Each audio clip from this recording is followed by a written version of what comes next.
오늘도 이 자리에 예배 드리러 오신 여러분 한 분 한 분을 주님의 이름으로 환영하고 축복합니다.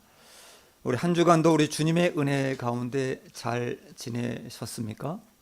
잘 지내셨습니까? 아멘이시죠?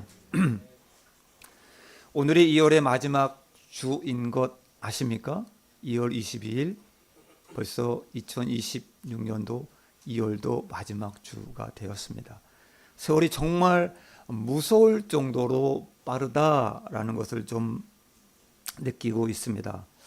이렇게 빠르게 지나는 매일매일의 이 세월 속에서 무엇을 하며 살아야 할까? 무엇을 하며 살아야 할까요? 무엇을 하며 살아야 정말 나 잘 살았어. 나 정말 잘 살았어. 라고 말할 수 있을까요? 저는 단언코 이렇게 말씀드립니다. 예배드리는 삶, 예배드리는 삶이 아닐까 저는 믿습니다. 그런 의미에서 우리 예배드리러 오신 여러분 한 분 한 분 정말 이 자리에 잘 오셨습니다. 이 시간 형식적인 예배, 종교적인 예배 말고 영과 진리로 진정한 예배 되길 축복합니다. 예수님 만나는 시간 되시길 축복합니다. 저는 대학교 때 크리스천 학교에 가게 됐습니다. 처음으로 채플 시간에 예배라는 것을 드렸습니다. 그리고 성경 말씀을 듣게 되었고 예수님에 대해 듣게 되었습니다. 그래서 예수님을 더 알고 싶어서 교회에 다니게 되었습니다. 그러면서 이런 생각을 좀 해봤습니다. 예수님이 살아계셨을 때 있었던 그 당시의 사람들은 참 좋았겠다. 참 좋았겠다. 그분을 직접 보았고 그분이 하시는 기적과 그 말씀을 들었으니 얼마나 좋았을까. 부럽다는 생각을 한 적이 있습니다. 그런데 성경을 조금씩 좀 알게 되면서 그 당시의 사람들의 모습, 그 모습이 그렇지만은 않았다라는 것을 알게 되었습니다. 예수님의 기적을 직접 보고도 심지어 거룩한 예수님과 함께 살았던 가족도 우리 예수님을 제대로 판단하지 못했습니다.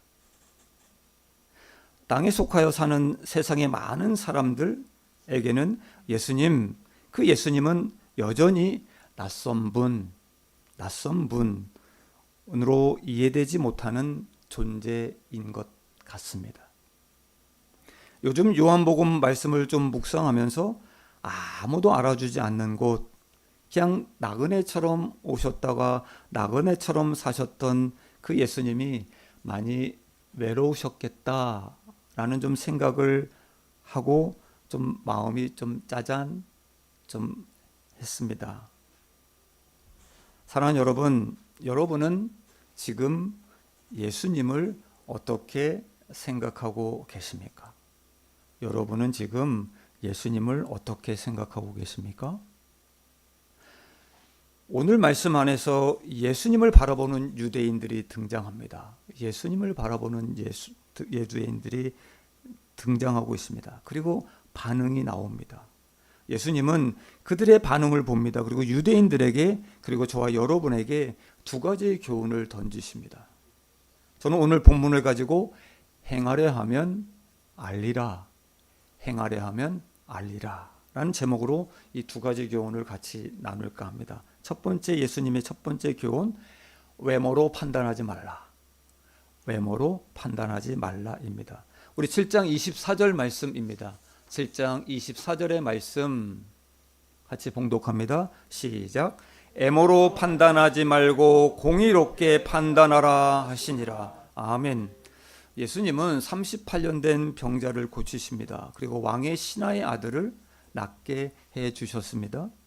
예수님 보리떡 5개, 물고기 2마리로 10,000명 이상의 사람들을 먹이셨습니다.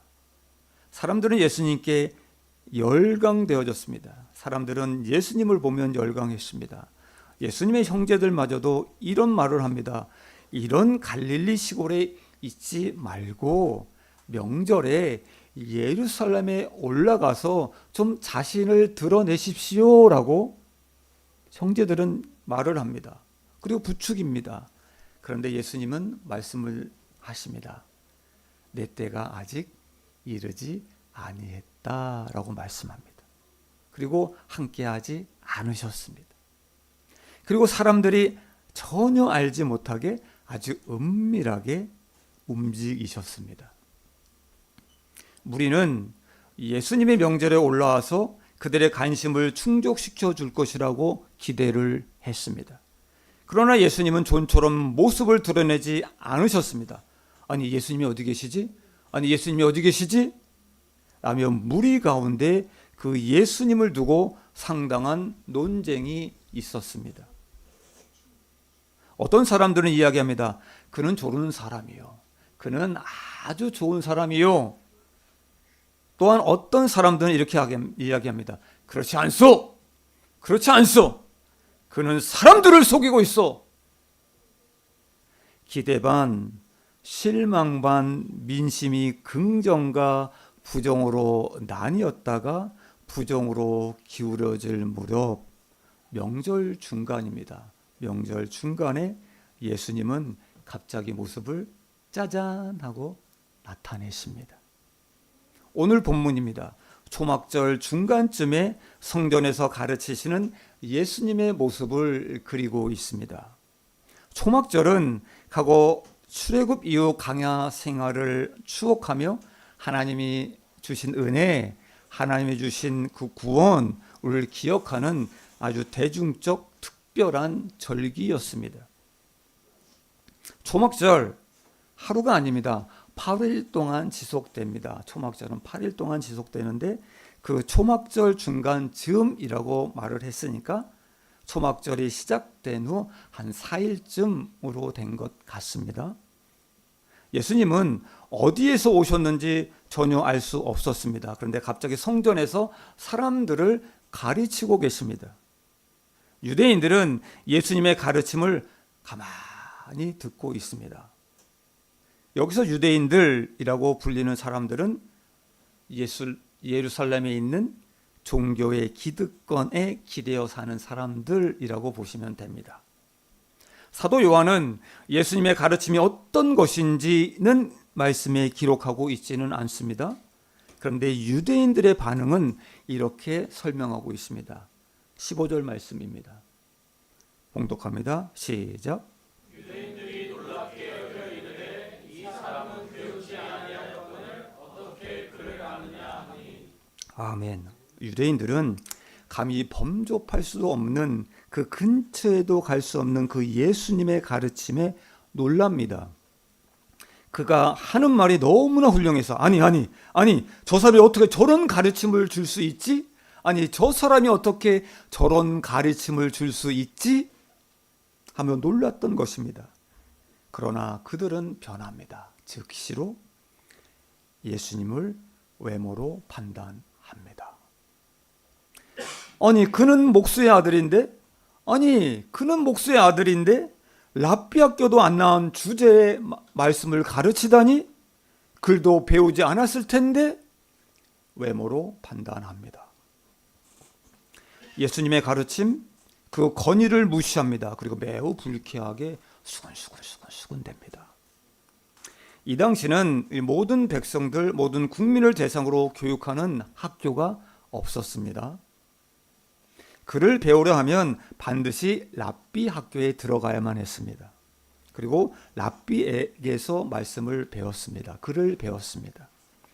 또한 이 시대 성경은 아무나 가르칠 수 없었습니다. 성경을 가르치려면 반드시 랍비들 수하에 들어가 공부를 해야 했습니다. 초급, 중급, 고급 이런 과정이 있었습니다.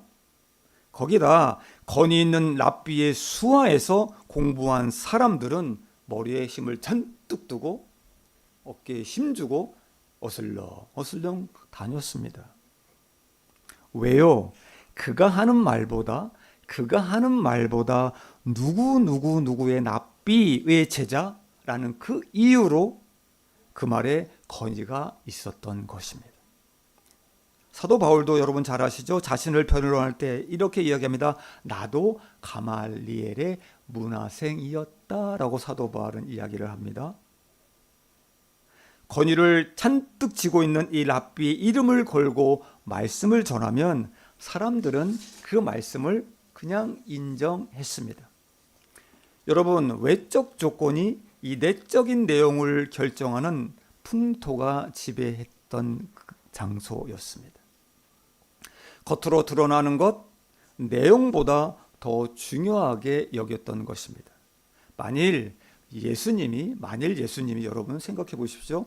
당대의 그 유명한 랍비의 이름을 걸고 말씀을 전했다면 아마도 이 예수님의 인기는 하늘을 찌를 듯 그리고 열강의 도가니에 빠졌을 것입니다.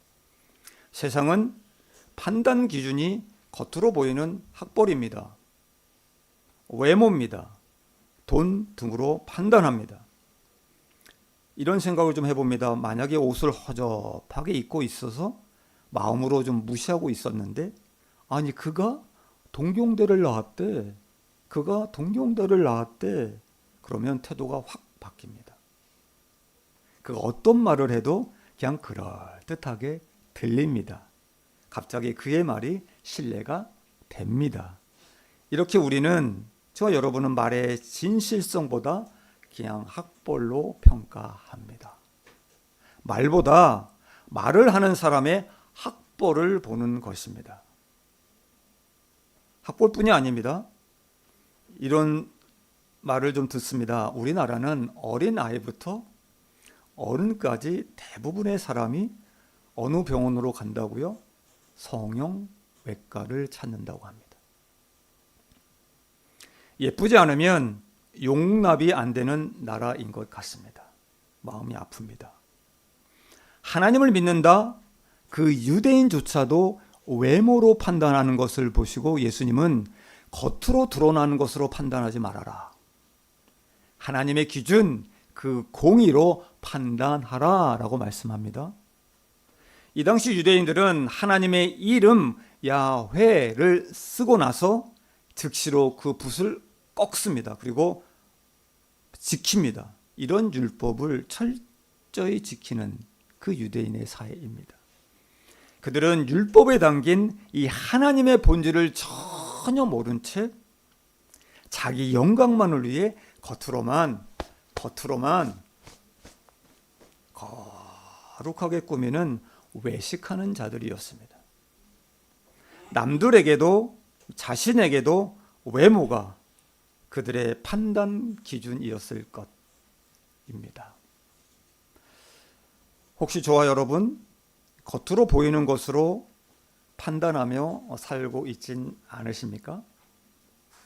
형식적인 예배, 그냥 종교적인 간습, 그냥 일요일이 됐으니까 주일이 됐으니까 거기에 집중하면서 혹 외식하고 있진 않습니까? 우리의 판단 기준은 겉으로의 행위가 아닙니다. 하나님의 마음을 이해하고 따라야 하는 것입니다. 아멘. 참된 기준은 사람에게 보이는 건건성이 아닙니다. 그 안에 있는 하나님의 중심을 보는 것이 참된 기준입니다. 아멘. 사랑하는 여러분, 눈에 보이는 것만으로 판단하지 않길 바랍니다. 눈으로 보이는 것만으로 사람을 판단하지 않으시길 바랍니다. 이 자리에 껍데기만 나와서 습관적이고 형식적인 예배, 그냥 보여지는 예배 드리지 않길 절대로 부탁드립니다. 누가 뭐래도 사람에게 보이기 위한 기준, 거기에서 하나님 중심의 기준으로 바꾸시길 부탁드립니다. 예수님의 두 번째 교훈입니다. 첫 번째는 뭐라고 했죠? 외모로 판단하지 말라. 두 번째입니다. 두 번째 교훈은 행하려 하면 알리라. 행하려 하면 알리라입니다. 유대인들은 예수님의 가르침을 봅니다. 그리고 아니 저 사람의 가르침 누구에게로부터 온 것이야? 라고 말합니다. 그때 예수님은 말씀하십니다. 나의 가르침은 내 지식이 아니야. 하늘로부터 보내신 이의 가르침이야 라고 말씀하십니다. 그리고 이 말씀이 하나님으로부터 온 것인지 아닌지 알 수 있는 방법을 가르쳐 주십니다. 요한복음 7장 17절 말씀 봉독합니다. 시작.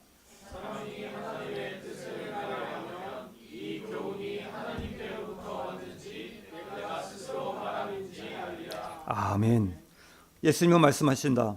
예수님은 말씀하십니다. 그리고 던지십니다. 얘들아,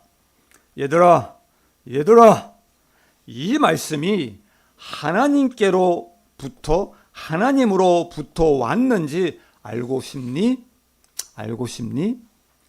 그러면 하나님의 뜻을 행하려 한다면 알 수 있을 거야 하고 알려주시는 것입니다. 유대인들은 그 누구보다도 성경에 대해 율법에 대해 열심이었고 잘 지킨 사람들입니다. 그러나 예수님은 오늘 본문 19절에서 말씀하십니다. 너희 중에 율법을 지키는 자가 없도다라고 말씀합니다. 그들은 불쌍하게도 하나님의 뜻을 전혀 모르고 말만 지킨 사람들입니다.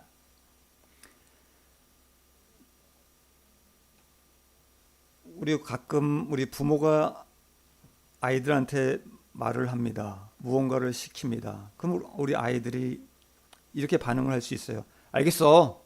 알았다고. 건성으로 대답하고 마지못해 시킨 일을 하는 아이들이 간혹 있습니다. 부모가 왜 그 일을 시켰는지 그 뜻을 모르고 하면 부모님의 그 사랑을 알 수 없듯이 이 유대인들은 뜻을 모르고 행함이만 했던 사람들입니다. 여러분 잘 아시죠? 일본은 매뉴얼의 나라, 지침서의 나라라고 저는 들었습니다. 매뉴얼대로 움직이는 나라, 뜻은 잘 몰라도 오직 매뉴얼대로 철저하게 지키는 나라. 그래서 너무나도 친절합니다. 그런데 이들의 마음이 보이지 않는 것 같습니다. 일본인들이 매뉴얼을 잘 지키듯 이 유대인들도 율법을 너무나도 잘 지켰습니다. 그러나 예수님은 그들에게 말씀합니다. 뜻을 행하려 하면 알리라. 뜻을 행하라 라고 말씀하십니다. 여러분 잘 아시죠? 말라기 3장 10절에 나오는 말씀입니다. 11조를 충실하게 하면 11조를 온전하게 하면 물질의 복을 받는다라고 기록되어 있습니다. 11조를 하라 하면 이런 생각을 같이 하는 분도 있으세요? 마치 하나님이 내 것을 전부 빼앗아 가는 것처럼 느끼고 생각하는 사람들도 있습니다. 그러나 하나님의 뜻은 이렇습니다. 내가 받은 모든 것 가운데 내가 준 것임을 알게 하는 것, 그리고 너에게 더 큰 축복을 주길 원한다는 것, 이것이 11조에 담겨진 뜻입니다. 예수님은 이 뜻을 알고 행할 때 이 말씀이 세상의 율법인지 아닌지 하나님께로부터 온 말씀인지 알 수 있고 하나님을 볼 수 있다라고 말씀하시는 것입니다. 남미에 계신 어느 선교사님의 이야기 간증을 좀 들었습니다. 하나님이 이 원주민들에게 더 풍성한 복으로 채우실 뜻을 알았기에 이 찢어지게 가난하게 사는 사람들에게 11조를 좀 가르쳤다고 합니다. 11조를. 이 가르침을 하면서 선교사님은 마치 목에 들어가는 그 빵을 다시 끄집어내는 것 같은 그 아픔이 있었다라고 말씀합니다. 그러나 이 11조의 가르침대로 행했던 11조를 행했던 이 사람들은 신기하게도 가난을 벗고 잘 살게 되었습니다. 그런데 그 말씀대로 살지 않은 사람들은 그대로 여전히 그냥 그 처지에서 벗어나지 못하고 있다라는 것을 보았다고 말씀합니다. 하나님 말씀에 담긴 그 뜻을 알고 행할 때, 하나님 말씀에 담긴 그 뜻을 알고 행할 때 우리는 그곳에서 하나님을 볼 수 있습니다. 여러분 잘 아시지요? 성경에 말씀 구하라 그러면 어떻게 하신다고요? 너에게 주실 것이요. 찾으라 그러면 찾을 것이요. 그리고 문을 두드리라 그러면 너희에게 열릴 것이니라 라는 말씀이 있습니다. 이 말씀의 의미는 이렇습니다. 기도를 통해 하나님과 우리와의 관계를 하나님은 갖기를 원하시는 것입니다. 그리고 기도를 통해 저와 여러분에게 하나님의 일하심을 보기 위한, 하나님을 보여주기 위한 것이 이 하나님의 뜻이 이 말씀에 들어가 있는 의미입니다. 그런데 안타깝게도 저와 여러분은 기도하지 않습니다. 우리는 기도하지 않습니다. 기도하면 응답하신다는 것을 우리는 지식으로만 압니다. 시간이 없다고, 바쁘다는 핑계로 아이들을 기르느냐고 바쁘다고 기도하지 않습니다. 기쁜 소식 하나 전해드립니다. 우리 임솔빈 집사님, 우리 어머님, 우리 무릎 관절로 인해 지금도 힘들어하시고 많이 어려우시다라는 얘기를 듣습니다. 기도했는데 감사하게도 일본에서 시술하는 아주 좋은 방법을 알게 되어서 시술하게 되셨습니다. 그런데 오사카에 있는 병원에서만이 가능하다라는 이야기를 들었는데 이분들이 기도를 합니다. 도쿄에서 하시면 가서 뵐 수도 있고 더 좋겠다며 도쿄에서 시술을 받게 해달라고 이런 기도를 올려드렸습니다. 그랬는데 정말 기적적으로 도쿄에서 시술을 받게 되셨습니다. 아멘. 우리 하나님께서는 이 기가 막힌 우리 하나님께서는 이들 부부가 저녁 11시마다 손을 꼭 잡고 이 한 기도 제목 그 하나하나마다 응답해 주신 것입니다. 아멘. 이렇게 기도하면 응답해 주시리라. 이렇게 기도하면 응답해 주시리라. 그 말씀대로 행할 때 저와 여러분은 하나님을 만날 수 있습니다. 예수님은 유대인들에게 너희가 처음부터 하나님의 뜻을 행하고자 하는 마음이 없기 때문에, 처음부터 순종하고자 하는 의지가 없기 때문에 하나님의 뜻도 모르고 하나님도 모른다라고 말씀합니다. 여러분, 우리 참된 신앙인은 진리를 아는 것에 그치지 않습니다.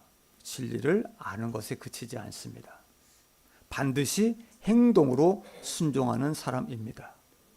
말씀을 배우고 말씀을 연구하고 말씀을 묵상하는 것으로 그치면 안 됩니다. 성도 여러분, 삶으로 말씀에 담긴 뜻을 믿고 그대로 살아봐야 하나님을 알 수 있고 하나님을 만날 수 있습니다. 아멘.